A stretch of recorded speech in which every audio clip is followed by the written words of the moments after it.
Hey everyone, I'm Sai Ganesha. Welcome to my price action mastery course. In this course, I'm going to explain how to read a chart using price action. So, price action simply means understanding what price is doing without depending on too many indicators. We'll learn how to identify the market direction, important price levels, possible entries, stop loss placements, and targets. Uh, If you are completely new to trading, don't worry, I'll start with basics and slowly move towards the advanced concepts. The main goal is simple. When you open charts, you should have a clear idea of what you're doing or what are you looking for. So let's get started.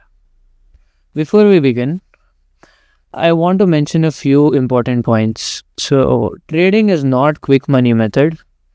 You cannot watch one course today and expect to become portfolio tomorrow or yeah to grow your portfolio tomorrow. It takes time to understand the markets. While watching the lessons, keep a notebook with you. Whenever I explain an important rule, write it down in your own words. After every lesson, open a chart and try to find the same concept. For example, if we learn about support and resistance, go to a chart and mark some support and resistance levels yourself. Initially, practice on a demo account. Don't risk real money just because one setup looks good. Or even if you make like 10 setups good, just practice for a year. Also, everything in the course is for just educational purpose. I'll teach you the concepts and show you how to analyze a chart, but you must make your own trading decisions and manage your risks. Let me briefly explain what you are going to cover or what we are going to cover in this course. First, we'll understand the basic market concepts, what a market is, why price moves, and who's buying and selling. Next, we'll learn about candlesticks. Instead of simply memorizing candle names, we'll understand what each candle is, telling us about buyers and sellers. After that, we'll study market structure. This is one of the most important topics in price action. We'll learn about uptrends, downtrends, higher highs, higher lows, lower highs, and lower lows. Then we'll move to support, resistance, breakouts, liquidity, supply and demand, imbalance, trade entries, and finally we'll cover up with stop losses, targets, risk management, trading psychology, and how to build a proper trading plan. Everything is connected. That's why I recommended watching these lessons in order. So, how to use this course? Here's how I would suggest you use this course. First, watch a lesson and try to understand the main idea. Don't worry about remembering every single point immediately. Then watch the lesson again while looking at the live charts or an old chart. Try to connect my explanation with what you see in the market. For example, if I explain an uptrend, pause the video, open a chart and find an uptrend yourself, mark the higher highs and higher lows. This is how I used to learn when I had started trading initially. The practical work is important because trading cannot be learned only by watching videos. Take screenshots of good examples and keep them in a folder. You can also write down why you marked a particular level or a structure. Don't rush through the course. Understanding 10 lessons properly is better than completing the entire course without practicing. So yeah, market foundations.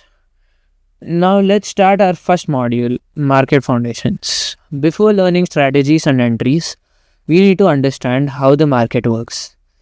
When you see price going up or down on a chart, the movement is happening because buyers and sellers are placing orders. If buyers are more aggressive, they are willing to buy at higher price so price can move up.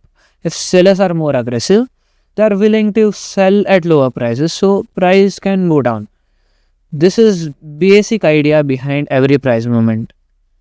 In this module, we'll understand what a market is, who particulates in it, and how buying and selling activity creates the price we see on the chart. Okay, sorry for about the disturbance, but yeah, let's move on. What is a market? Okay, what is a market? First, in simple words, a market is a place where buyers and sellers come together to exchange something. In the stock market, people buy and sell company shares. In forex market, they exchange currencies. In the commodities market, they trade assets such as gold, silver, crude oil, or any other commodities. Today, most of this happens electronically. You place an order through your broker, and the system matches it with someone on the opposite side. For example, imagine that you want to buy 100 rupees worth of shares or one share at 100 rupees. For the transaction to happen, someone must be ready to sell that shares at 100 rupees. If nobody wants to sell at 100 rupees, you may have to offer 101 or 102. When buyers continuously accept higher prices, the market moves upward. The opposite happens when sellers are more aggressive. If they keep accepting lower prices, the market moves downwards. So every candle on the chart represents the activity and decision of buyers and sellers. Ah, why companies issue shares? Now, you may be wondering why company shares are available in the market. So, a company needs money to grow.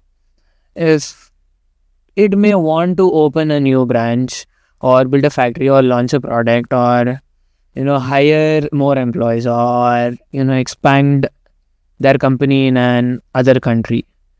One way to raise the money is by issuing shares. When you buy a share, you're buying a very small ownership portion of that company. For example, suppose a company is doing well and investors believe it will grow in the future. More people may want to buy its shares. When buying demand increases, the share price can move up. If the company reports poor results or investors expect problems, more people may decide to sell. In that situation, the price can fall. However, price doesn't move only because of current results. It also moves because of expectations. Sometimes a company reports a profit, but its share price still falls. Why? So the market may have expected an even bigger profits. So this tells us that price reacts to what market participants expects. So what the market participants expect, not only to whether the news sounds good or bad. That's why we study the chart. The chart helps us how people are actually reacting.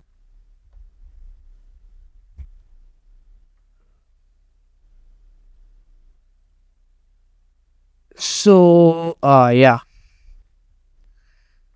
that brings us to the end of part one.